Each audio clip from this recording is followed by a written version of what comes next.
저는 어떤 분은 그러시더라고요. 저는 뭐 일주일에 메시지를 5편 준비하시는 뭐 독일 형제님이 계시다. 근데 저는 아무리 해도 메시지 한 편 준비를 못해요. 항상 이렇게 완료하지 못한 상태에서 제가 이 강단에 서는 경우가 거의 대부분입니다. 오늘은 로마서 본래 제가 11장 36절로 로마서 1, 2장을 교제하기 원했는데 또 제가 그것도 진도가 나가지 못해서 제가 로마서 2장 말씀을 가지고 시간이 허락되는 대로 말씀을 나누기 원합니다. 같이 한번 읽어보시겠습니다. 읽기는 다 읽어보겠습니다. 로마서 11장 36절부터 12장 1, 2절. 로마서 11장 36절부터 12장 1, 2절 말씀입니다. 자, 시작.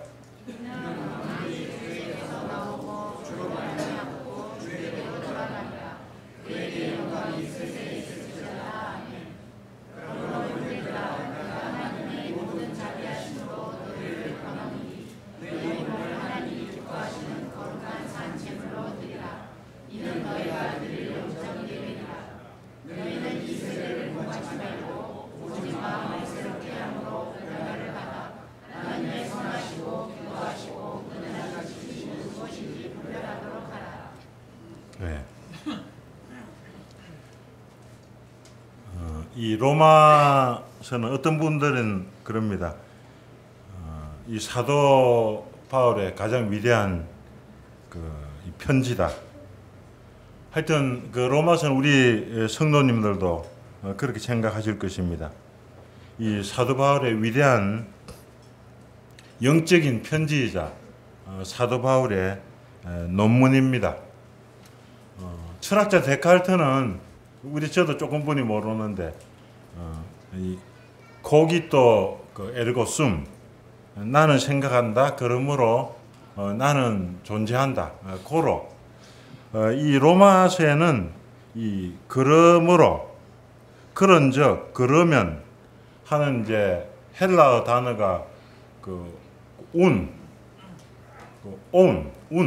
운인데 이 낱말이 로마서에 48분 나옵니다. 물론 신약에서 가장 신약 성경에서 많이 나오는 성경이 어딘지 아세요? 그거 아시면 제가 이것도 선물을 제가 주시겠습니다. 그건 아무도 모르실 것 같아요. 혹시 아시면 손 들어보세요. 아마 모르실 것 같아요. 이거는 저만 알아요.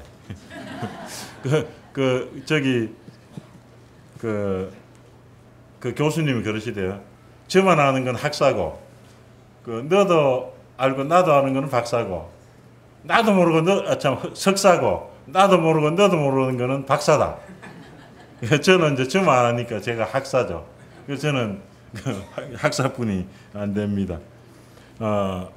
요한복음이에요. 요한복음은 198분 이 단어가 나옵니다.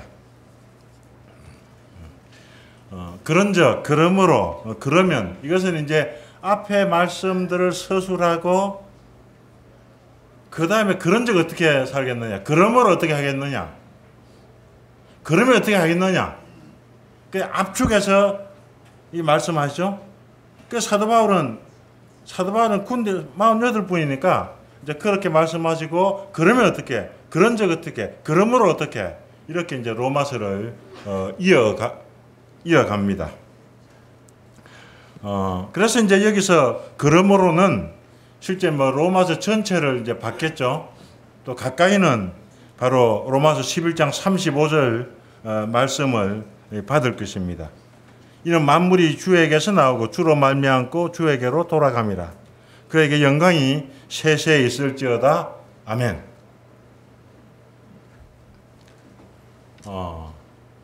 아까도 이제 잠깐 언급하셨는데 참 제 생각에도 이 세상 종말은 가까이 온다. 이제 전에부터 그렇게 생각했지만 뭐 그 사실은 맞잖아요. 제가 10년 전에 생각한 것보다 뭐 지금 더 가까이 왔으니까 제 말은 틀린 건 아니죠. 참 그럼에도 불구하고 심히 이 가까이 오고 또 세계는 그 앞으로 가장 큰 빅브라더 있죠. 빅브라더. 이 빅브라더가 이제 권력을 장악할 때까지 이제 그 많은 나라들은 전쟁에서 패하면은 이제 항복하고 빅브라더의 수중에 들어가고 이렇게 하는 그런 날이 오고 있다. 그런 생각을 저 개인적으로 하게 됩니다. 하여튼 만물이 주에게서 나오고 주로 말미암고 주에게로 돌아감이라. 그에게 영광이 세세토록 있을지어다. 만물이 그로 말미암아 지은 바 되었으되 지은 것이 하나도 그가 없이는 된 것이 없느니라. 우리 이거 다 내 것 아니잖아요. 내 것. 이거 내 것 아니거든요. 내 영혼이 떠나면은 이거는 그냥 뭐 쓰레기통에도 안 들어가요. 이것은 그냥 냄새 나니까 이거 그냥 화장 불에 태워가지고 나 땅에 묻잖아요. 이 모든 것이 이 세상 만물이 다 주의 것이다. 주께로부터 나오고 주로 말미암고 주께로 돌아간다고 이 사도 바울은 말씀하고 있습니다. 여기 그러므로 형제들아, 참 저희 모임은 다 이제 형제, 자매라고 이렇게 호칭을 합니다. 참 일반 교회들에서는 굉장히 힘들죠. 어떻게 불러야 될까? 저분이 권사인지, 저분이 뭐 목사님인지, 저분이 장로님인지, 혹시나 직분이 무엇입니까? 그 목사입니다. 아까 목사님. 직분이 무엇입니까? 어떤 분은 장로인 줄 알았는데 뭐 권사입니다. 그럼 권사님 이렇게 부르는데 우리들은 참 연세가 많고 적고 간에 다 형제 자매입니다. 물론 이제 여기서 또 형제님 이렇게 부르긴 좀 그러니까 한 90 이렇게 잡수신 모치님 이렇게 이제 부르는데 이제 말씀 가운데는 바로 우리 마음 가운데는 또 자매님 그런 마음이 있을 것입니다. 주님께서도 이 형제라는 이름을 부르기를 아주 좋아하셨습니다. 우리 마태복음 23장 8절에서 10절 한번 보실까요?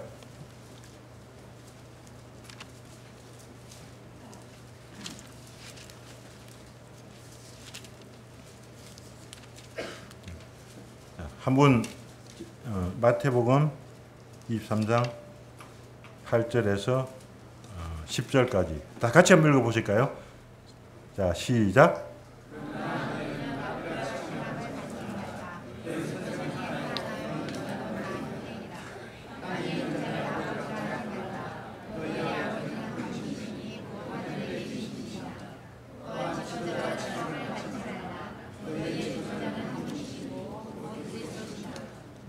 예.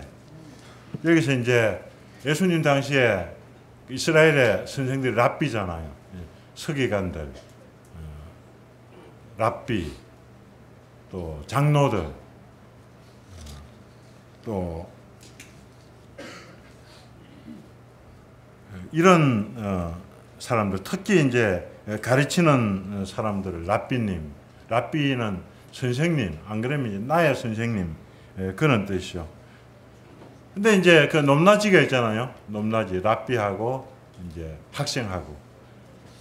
근데 이제 그 사람들이 경건하면 모르겠는데 그 사람들은 잔치에 상자를 차지하고 또 사람들로부터 이렇게 그 어떤 존경심을 유도하고 그랬습니다.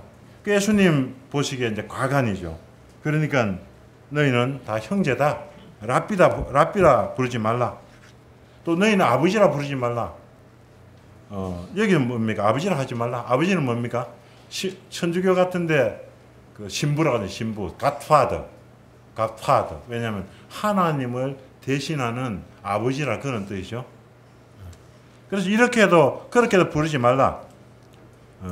너희 아버지는 한 분이시니. 그래 이제 뭐 이거는 또 학생들이 또 잘못 적용할 수 있을 것 같아요. 뭐 성경에서 그렇게 말씀하시니까 그 아버지한테 형님. 뭐 물론 그렇게 그리스도 안에서 크게 보면 그 믿으면 형님이죠. 형님인데 또 성경에서는 내 부모를 공개하라고 그러죠. 아버지와 엄마라고 말씀하시니까 여기서는 그렇게 적용한 말씀 아닌 것 같습니다. 또 지도자라 칭함을 받지 말라.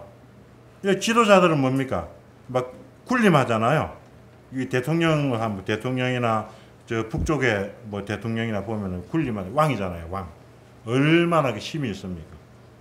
그런데 여기서는 뭡니까? 지도자라 칭함을 받지. 너희 지도자는 한 분이실 곧 그리스도시니라. 이 지도자란 말은 뭡니까? 다른 말로 하면 가이드예요. 가이드. 여행 가이드.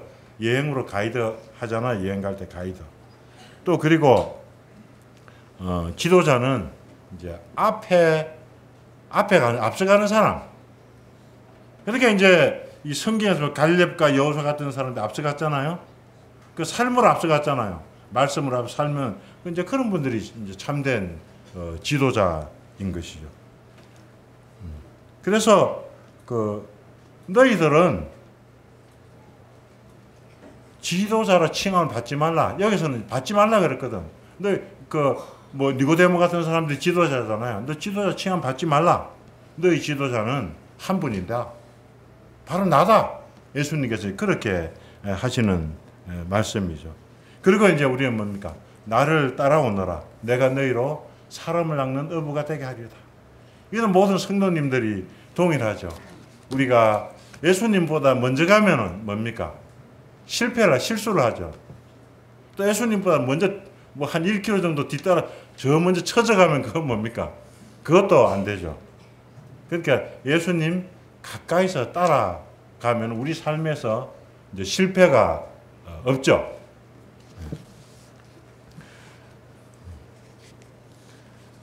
히브리서 2장 11절에는 이제 그렇게 말씀하시죠. 거룩하게 하시는 이와 거룩하게 함을 입은 자들이 다 한 근원에서 난지라. 그러므로 형제라 부르기를 부끄러워하지 아니하시고. 저는 은행 같은 데 가면은 가끔 가도 은행 앞에 이제 창구직원이 계약직들이 많잖아요. 그래서 연세가 많은 분이 저는 이제 앞에 그걸 보고 대리인지 계장인지 뭐 과장인지 차장인지 연세가 많은 이제 머리가 시커멓게한 분들이 뭐 대리 이렇게 써 있으면 조금 그렇죠. 아 저분은 어떻게 아직까지 대리 분이 안 됐을까? 우리가 이제 저 큰 회사에 다니는데 이제 제가 머리가 허옇잖아요. 이제 뭐 한갑진갑 다 지냈으니까. 그런데 저한테 대리님, 계장님, 그 많은 그 직책이 많은데. 뭡니까? 과장도 있고 차장도 있고 부장도 있고 상무, 전무, 이사 또 뭐 회사 회사가 사장 뭐 대표이사 뭐 막 쭉 많은데 그 많은 것 중에서 제일 낮은 계장님 이렇게 하면은 그 좀 얼굴이 좀 이렇게 화끈을 타러 오르잖아요. 그런 경험 좀 하신 적 있죠? 근데 예수님께서는 형제님 이렇게 불러도 부끄러워하지 아니하셨다고 그러셨어요. 그러므로 형제라 부르기를 부끄러워하지 아니하시고 형제 이 창조주와 피조물이잖아요. 예수님도 구속받은 사람인데도 불구하고 뭡니까? 형제, 김영덕 형제, 화인석 형제 이렇게 예수님께서는 그래 부르시는 걸 부끄러워하지 않으셨다고 말씀하고 계십니다. 내가 하나님의 모든 자비하심으로 너희를 권하노니. 참 사도 바울은 어떻게 하나님의 모든 자비하심이라고 말할 수 있을까요? 여기서 이제 그 원문에 보면은 자비하심들로 너희에게 말하노니. 원래 히브리에서는 그러니까 홀리 홀리스, 거룩한 것, 한 것들 가운데 거룩한 게 이게 최상급이에요. 지성소를 갖다가 홀리 홀리스 그렇게 말해요. 여기는 이제 최상급은 아니지만은 이제 하나님의 자비하심들로 너희를 권하노니. 그래서 우리 성경에는 모든 자비하심으로 이렇게 이제 성경을 번역했습니다. 이 자비는 뭡니까? 자비하고 뭐 비슷한 말은 뭐죠? 자비하고 비슷한 말? 예? 긍휼. 오십시오. 제가 또 선물 하나 드릴게요.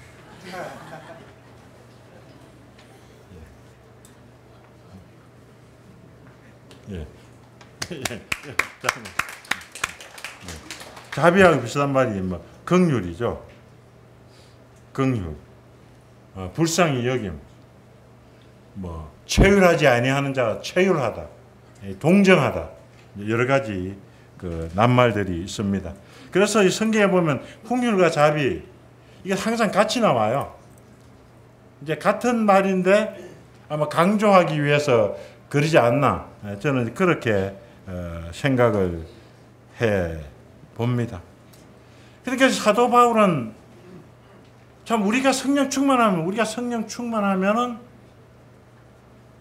이 하나님의 성령님이 우리 심령 가운데 가득 차 계신 게 우리 성령 충만하네요. 이 성령 충만하면 그렇게 말할 수 있어요. 우리가 저도 이제 이렇게 길거리에 가도 참 음란한 생각 이런 것들이 많이 들잖아요. 특히 홍대 주위에 굉장히 많잖아요. 그냥 팬티를 입었는지 이런 게 근데 이제 그런데 뭡니까? 성령 충만하면은 그런 모든 생각들이 다 사라지죠. 그리고 이제 그 마음 가운데 하나님의 마음으로 내 심령이 가득 차죠. 바로 사도 바울은 그랬던 것 같아요. 하나님의 모든 자비하심으로 너희를 권한다.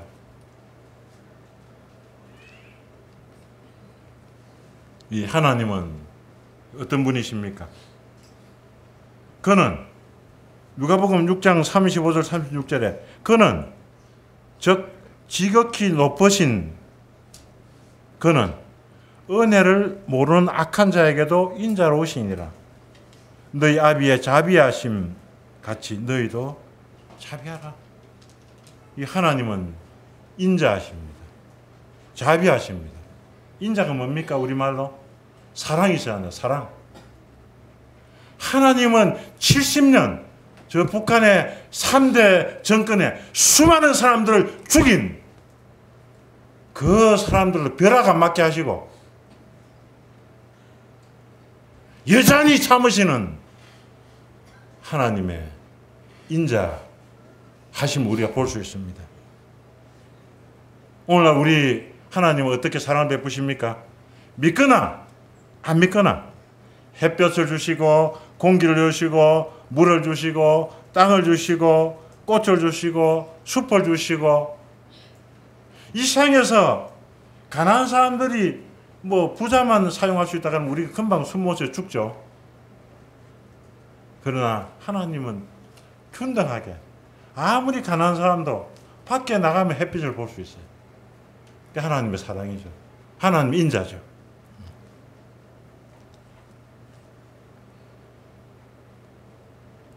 하나님께서는 모든 사람들에게 이 심판하기까지 바로 자비와 긍휼을 베풀어 주십니다. 우리 누가복음 15장은 우리 성도님들이 좋아하시는 바로 이 성경 말씀입니다. 이 탕자의 이 비유를 통해서 하나님 아버지의 사랑을 우리는 조금 이렇게 배우게 됩니다. 이 사람은 어려서부터 부모한테 독립하고자 하는 그런 마음을 가지고 있습니다. 그 아이들 마음 가운데 욕심은 언제 심었는지, 죄는 누가 심었는지 그건 모르겠어요. 날 때부터 성경에서는 날 때부터 죄인이라 그러니까 이제 그런 줄 아는데 이거 누가 심었는지 뭐 도무지 저도 모르겠더라고요. 아까도 이제 말씀하셨는데 참 저도 이제 아까도 이제 사회하는 형제님 제가 그 자녀들 이렇게 봤잖아요. 자라오는 과정을 봤잖아요. 참 두 아이들이 굉장히 양순하죠. 양순합니다. 뭐 저희 집에도 저희는 딸만 3명 있어요. 저희 딸들이 굉장히 양순하잖아요. 굉장히 양순합니다. 그 사람들이 그러대요. 뭐 딸 3명 키우기보다 2명 키우기보다 아들 하나 키우기 훨씬 더 어렵다고 하대요. 그 남자들 더 세다고 하더라고요. 저도 더 센지 뭐 저도 저 자신 더 센 것 같지는 않은데 뭐 그렇게 말하더라고요. 더 세다고. 그런데 어떤 사람들은 어떤 또 아이들은 어려서부터 이제 하나님을 기쁘시게 하려는 그런 야망을 가진 사람도 있긴 있습니다. 그러나 대부분의 사람들은 나의 생각대로, 나의 소원대로, 나의 꿈대로, 나의 이상을 따라 살아가고자 합니다. 이 누가복음 15장에 나오는 어떤 사람의 두 아들도 동일합니다. 참 큰 아들은 겉으로 보기에 굉장히 범생입니다. 겉으로 보기에 굉장히 효자였습니다. 그러나 그에게도 욕심이 있었습니다. 작은 아들은 어떻게 하면은 이 아버지 품속에서 아버지 눈에서 벗어날 수 있을까? 예전에 이제 공리에 보다가 결국에서는 이제 이야기했습니다. 아버지, 내게 돌아올 분깃을 내게 주십시오. 뭐 여러 번 말했겠죠. 여러분들 한번 그렇게 한번 말해 보십시오. 여러분 여기 이제 아버지도 계시고 뭐 아들도 있고 딸도 있는데 아빠, 우리 재산 좀 있는데 아빠 나한테 먼저 좀 재산을 아빠 이게 죽기 전에 돌아가시기 전에 나한테 재산을 좀 주십시오. 이렇게 하면은 이제 아빠들이 이렇게 줄게. 이런 아빠들도 뭐 우리 교회는 있을 것입니다. 도량이 넓은 분들은. 근데 참 이 아버지는 2000년 전의 아버지잖아요, 최소한. 참 도량이 넓으셨던 것 같아요. 그래서 참 요즘에 주식 같은 거 이런 거 팔고 은행에 저금 뭐 빼면은 금방 줄 수 있지만은 이거 논밭 팔기도 쉽지 않잖아요. 그 다 이제 다 팔아가지고 큰 아들 작은 아들 이렇게 다 이제 챙겨 줬습니다. 그래서 이 아들이 이제 몇 날이 못 돼가지고 재산을 팔아가지고 다 모아가지고 이제 먼 나라로 이민을 갔어요. 작은 아들은 이제 이 아버지의 권위를 이제 벗어나서 쉽게 세상의 유혹에 넘어갔습니다. 육신의 정욕, 안목의 정욕, 이생의 자랑에 도취되어서 허랑방탕하게 살았습니다. 우리가 가지고 있는 재산, 이게 수입이 없을 때는 금방 나가잖아요. 그러니까 노인들이 가장 걱정하는 게 저금통에 적금 조금 있는 거, 이거 금방 나가죠. 매번 이렇게 물이 들어오고 나가야 되는데, 요거 그냥 갇혀있는 거 쓰려면 그거 특히 우리 교회들은 이제 좀 아무래도 또 성도님들이 많으시니까 또 경조사 또 많잖아요.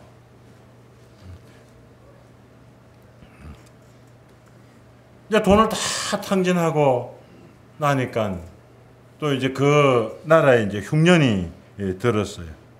이제 흉년이 드니까 흉년이 들고 하면 뭡니까? 외국 근로자들이 이제 쫓아내고 하죠.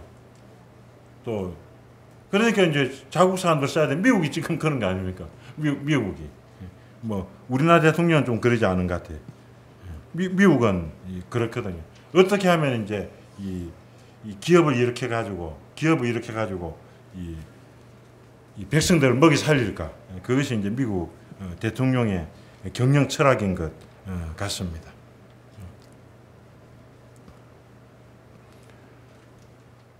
그래서 이 사람이 직장을 잡을 수가 없죠. 외국 가면 영어를 잘합니까? 독일어를 잘합니까? 그 나라 말을 잘합니까? 특별한 기술이 있습니까? 갈 곳은 이제 가장 하층민들이 일하는 그 돼지치고 돼지막 청소하는 거, 그것뿐이 없는 거예요. 또 그 엎친 데 덮친 격이잖아요. 또 흉년이 되었단 말은 결국 비가 안 온단 말이잖아요. 비가 안 오면 풀이 안 자라고, 풀이 안 자라면 열매가 안 자라고, 열매가 안 자라면 곡식이 없고, 또 물도 없고, 마실 물도 없고, 뭐 돼지도 어떻습니까? 돼지하고 경쟁이죠. 돼지도 젖 먹을 거 없는데 그 사람한테 양보하나? 양보 안 하죠. 그러다 보니까 죽을 지경인 거예요. 죽을 지경인 거예요. 배가 고파서 죽을 지경. 그런데 그때 이에 스스로 돌이켜 내 아버지에게는 양식이 풍족한 일꾼이 얼마나 많은가. 나는 여기서 줄여 죽는구나. 내가 일어나 아버지께로 가서 이르기를 아버지 내가 하늘과 아버지께 죄를 지었사오니 지금부터는 아버지 아들의 일꾼을 감당치 못하겠나이다. 나를 품꾼의 하나로 보소서. 이에 스스로 돌이켜. 이 말은 본래 원문에는 그런 말씀입니다. 자기 자신에게 가면서 자기 자신에게 오면서 이 사람이 뭡니까? 사람의 영혼은 여호와의 등불이라 사람의 깊은 곳을 살피느니라. 영혼을 창조하신 분이 바로 하나님이시잖아요. 근데 이 사람이 세상에 도취되어서 자기를 잊어버린 거예요. 그래서 자기 자신에게 오며 그렇게 원문에는 말씀하고 있습니다. 그는 자기 자신을 떠났습니다. 그는 지금까지 세상의 욕심과 야망에 가려서 자기 자신을 보지 못했습니다. 그는 재산을 낭비하고 쾌락을 쫓음으로 자기 자신을 보지 못했습니다. 그는 이제 비로소 자기 자신을 봅니다. 이제 그는 아버지를 봅니다. 이제 그는 아버지의 부유함을 봅니다. 그가 하나님께 묻지 않고 자기 마음대로 행했던 것이 죄인 것을 깨닫게 됩니다. 아버지의 뜻을 거스리고 자기 마음대로 산 것이 죄인 것을 알게 됩니다. 내가 하늘과 혼자말로 합니다. 내가 하늘과 아버지께 죄를 지었습니다. 그는 비로소 자신의 참된 모습을 봅니다. 이제 그는 아버지께로 돌아갑니다. 일어나서 아버지께로 돌아가니라. 아직도 거리가 먼데, 아직도 상거가 먼데 아버지가 그를 보고 척은히 여겨 달리가 목을 안고 입을 맞추니 이 척은히 여겨. 이것이 자비입니다. 이것이 긍휼입니다. 바로 이 아버지의 마음에서 인자하신 하나님 아버지의 마음을 볼 수가 있습니다. 이제 아들이 드디어 고백합니다. 아버지, 내가 하늘과 아버지께 죄를 지었사오니 지금부터는 아버지의 아들이라 일컬음을 감당치 못하겠나이다. 그 아버지는 어떻게 영접합니까? 아들을 극진히 영접하게 됩니다. 이것이 우리들을 향한 하나님 아버지의 자비입니다. 이것이 하나님 아버지를 떠난 인생들을 향한 하나님 아버지의 긍휼입니다. 너희를 권하노니, 이 권한단 말은 우리가 권할 때는 어떻게 권합니까? 권할 때는 저기 뒤에 이제 신현우 형님이 앉아 계신데 신현우 형제님 이렇게 권합니까? 권할 때는 어떻게 권하죠? 권할 때 거리가 어느 정도 돼야 됩니까? 예? 한번 손 들어보세요. 가까이서 권합니까? 멀리 권합니까? 가까이서 권한다는 분 손 들어보세요. 그러면 예, 먼저 든 분. 지금 두 개를 봤네. 아니 그래도 너 다르면 나 다르니까. 또 하나 선물입니다.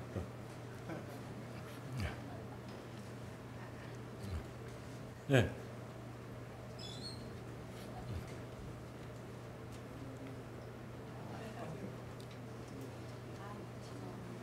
예, 축하드립니다. 예. 예. 예. 대답을 잘 하셨으니까. 바로 우리가 건면하고 때는 가까이서 건면하죠. 바로 이제 이 권한단 말은 옆에서 부르다, 곁에서 부르다, 또 간청하다, 간절히 바라다, 간절히 부탁하다 말이 바로 권한다는 말씀입니다. 그 너희 몸을 하나님 기뻐하시는 거룩한 산제물로 드리라. 이 기뻐하시는 이 하나님께서는 어떤 사람들을 기뻐하십니까? 첫째, 하나님께서는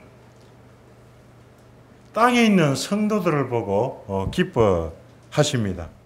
시간이 없어 안 찾겠습니다. 시편 16장 3편에 땅에 있는 성도는 존귀한 자니 나의 모든 즐거움이 저에게 있도다. 자, 여러분들, 하나님께서는 하늘에서 우러보시는 게, 여러분 다 우러보세요. 땅에 있는 성도는 존귀한 자니. 세상에 높은 사람들, 하나님의 관심은 세상에 높은 사람들이 아니에요. 바로 여러분들 한 사람 한 사람, 성도님들 한 사람 한 사람을 하나님께서 이 존귀한 자로 보시고 기뻐하신다고 말씀하고 있습니다. 또 하나님께서 어떤 사람들을 기뻐하십니까? 하나님께서는 믿음의 사람을 기뻐하십니다. 히브리서 11장 5절에 보면은 믿음으로 에녹은 죽음을 보지 않고 옮겨졌으니 하나님이 그를 옮기심으로 다시 보이지 아니하셨나이다. 그는 옮겨지기 전에 하나님을 기쁘시게 하는 자라 증거를 받았느니라. 그러니까 하나님과 동행하는 자, 하나님과 동행하는 사람이 하나님을 기쁘시게 합니다. 우리 자녀들이 나와 동행할 때 기쁘잖아요.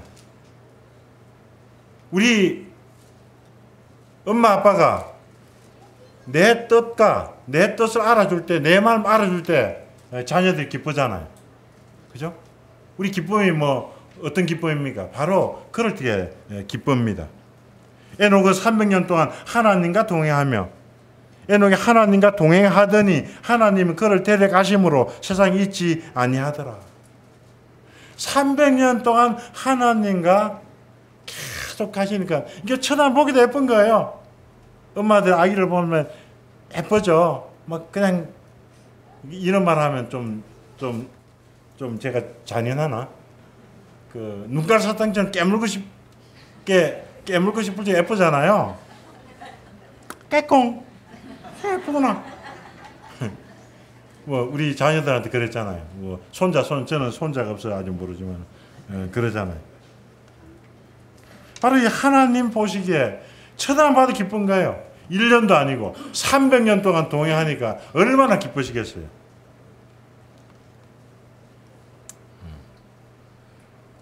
또 하나님께서는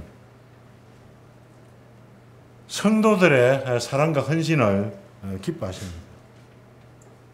이 자리에도 지금 어떤 분들은 사정이 실제는 염소가 물에 빠지면 그거 먼저 건지러 가야죠. 여기 이제 아까는 많이 계셨는데 지금 나가셨어요. 어떤 성도님도 나가더라. 그게 더 급한 거는 정죄하지는 않아. 더 급한 건 있으면 가야 돼요. 주님도 그러시잖아요. 근데 이제 우리가 참 어떤 분들은 참 모치님들은 이제 참 나는 이제 어떤 분들 그러죠. 나는 이제 나이가 많고 이제 할 일이 없다고 그런 말씀을. 모치님, 부치님 이 자리만 앉아 계셔도 하나님 기뻐하십니다. 그렇죠?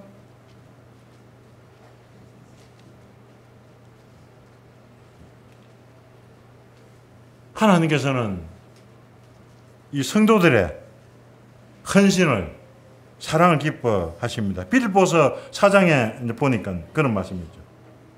사도 바울이 이제 옥중서신을 썼잖아요. 빌립보서는 옥중서신이잖아요. 이제 옥에 갇혔어요. 옥에 갇혔는데 참 그 당시 지금 옥은 잘 돼 있어요. 지금은 저기 천왕동인가 거기에 그 구치소 저도 이제 그 몇 번 가봤어요. 그 저도 옛날 수원교도소 여러 번 제가 들락거린 그런 사람인데 그때는 뭡니까 옛날 집이라 가지고 굉장히 낡았어요. 지금은 그 자리에 이제 뜯고 착 빌딩을 착착 지었어요. 물론 그때가 더 좋을 거야 아마 거기에 갇혀 있는 분 다만에 계신 분들은 왜냐하면 그때는 걸어 다닐 수도 있겠는데 지금 건물 안에 딱 갇혀 있으니까 춥진 않죠. 이제 계속 보일러도 들어오고 막 이렇게 들어오니까 뭐 춥진 않는 것 같더라고요. 그래서 사도 바울은 참 그 당시에는 대부분 지하 토굴이잖아요 감옥이. 그 축축하고 배고프고 축축하고 어둡고 뭐 전기불이 있습니까? 뭐 호롱불이 있습니까? 그 이제 갇혀 있는 거죠. 그때 이제 이 빌립보 성도들이 헌금을 해가지고 헌금을 모아가지고 이제 그 사도 바울에게 갖다 줬어요. 그래서 사도 바울은 뭡니까?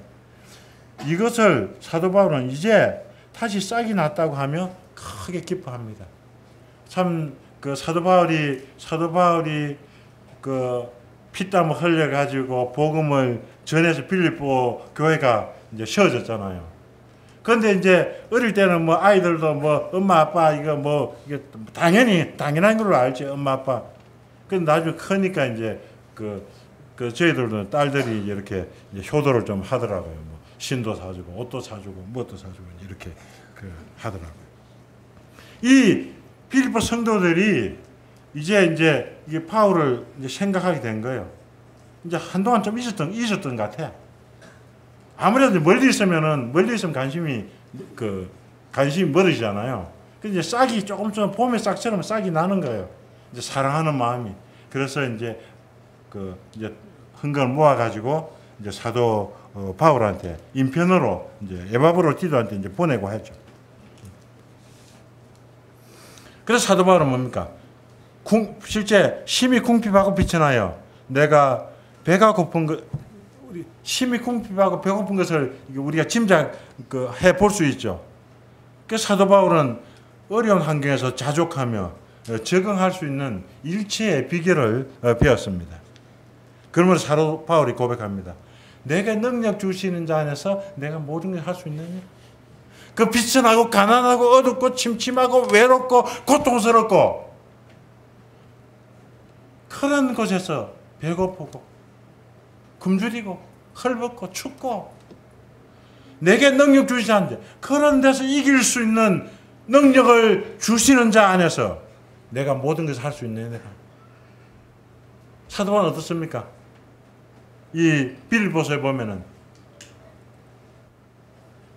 죽는 것도 내게 유익함이니라. 죽음을 전혀 두려워하지 않는 그런 믿음으로 이 빌립보에서 이 편지를 씁니다. 사람이 우리가 돈을 벌기 참 쉽지 않죠. 참 형제님들, 자매님들 참 고생이 굉장히 많으셔요.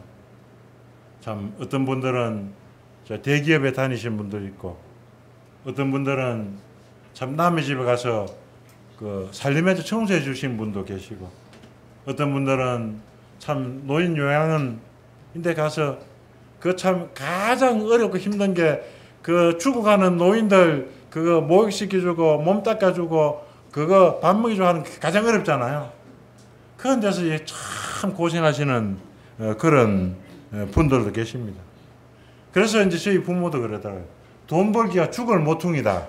이제 그런 말씀을 항상 하셨어요. 어떤 분들은 그래 돈도 쉽게 이제 벌 수 있죠. 자본이 있는 사람들은 뭐 아파트를 한 대 탁 사 요즘 이런데 서울 인데 아파트 한 대 탁 사면 탁 사놓으면은 이거는 한 5억 정도 있으면 탁 사놓으면 8억 9억 가는 거 금방이에요.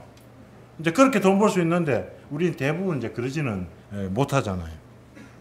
특히 이제 이 당시에 성도들은 굉장히 가난했잖아요. 물론 이제 에라스무스 성에 재무도 있었고 로마 그건 있었지만 대부분 가난했거든요. 하층민들이잖아요. 근데 이제 이런 분들이 참 수고의 대가로 그 자기가 버린 돈으로 가족들 부양하기도 힘든데 또 거기서 허리띠를 졸라매가지고 사도 바울을 위해서 이 헌금을 한다는 게 쉽지 않았어요. 그래서 사도 바울은 참 감사한 거죠. 그게 참 기쁜 거예요. 너희들 가운데 너희들 어렵고 궁핍하지만은 싹이 나는구나. 그래서 사도 바울은 뭡니까? 그러나 너희가 내 괴로움에 함께 참여하시니 잘하였도다. 바로 사도 바울은 그것을 갖다 실제 뭐 성경에 보면은 그런지 안 그런지 모르겠는데 뭐 빌립보 성도들이 같이 로마 그 감옥에 같이 갇혔다는 그 갇혔을 수도 있지만은 그것보다는 사도 바울 그 빌립보 성도들의 기도와 빌립보 성도들의 헌신 그것을 말씀하는 것 같습니다. 그래서 사도 바울은 그렇게 말하죠. 내가 마케도니아 있을 때도 물질을 너희가 주고받았으며 데살로니가 있을 때도 2번이나 헌금을 받았다. 그런데 이게 바울이 그들에게 선물을 구하는 것이 아니요 그들에게 유익한 풍성한 열매를 구하는 것입니다. 빌립보서 1장 11절에 예수 그리스도로 말미암아 의의 열매가 가득하여 하나님의 영광과 찬송이 되게 하시기를 구하노라. 참 내가 원하는 것은 내가 지금 내 배를 채우기 위해서 허기진 배를 채우기 위해서 너희들한테 헌물을 원하는 게 아니다. 너희 속에 사랑과 희락과 화평과 오래 참음과 자비와 양선과 충성과 온유와 절제니 이는 성령의 열매가 너희 심령 가운데 가득하기를 바라는 것. 그것이 바로 이 사도 바울의 마음이었습니다. 그래서 사도 바울은 그렇게 말합니다. 내게는 모든 것이 있고 무슨 모든 것이 있겠습니까? 사도 바울 모든 것은 사도 바울의 심령 가운데 계신 성령의 이런 열매들이 가득 있겠죠. 또 풍부한지라 에바브로 디도의 편에 너희가 준 것을 받음으로 내가 풍족하니 이는 받으실 만한 향기로운 제물이요 향기로운 냄새 여기서 이제 원문에는 그렇습니다. 본래 이는 받으실 만한 향기로운 제물이요. 이게 이제 본래 향기로운 냄새, 받으실 만한 제물. 이것이 하나님을 기쁘시게 한 것이라. 본래 얘기하면 요디아와 순두개가 이제 빌립보 교회는 다 좋은데 요디아와 순두개가 있잖아요. 요디아 순두개가 이제 자매들 가운데 이게 굉장히 이랬던 자매. 그건 이제 두 사람이 싸웠어요. 근데 요디아가 무슨 뜻인지 압니까? 향기로운 뜻이에요. 향기로운. 요디아의 이름이 향기로운. 그 향기로워야 사람이 그냥 이게 이 교회를 썩게 만들었습니다.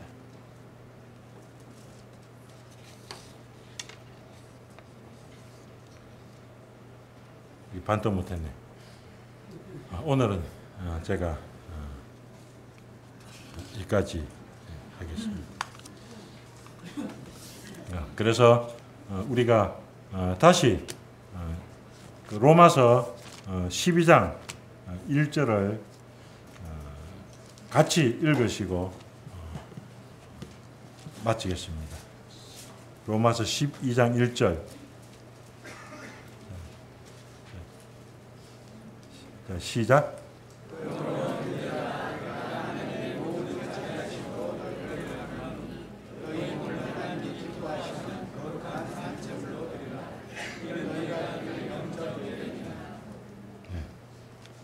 아멘. 기도드리겠습니다.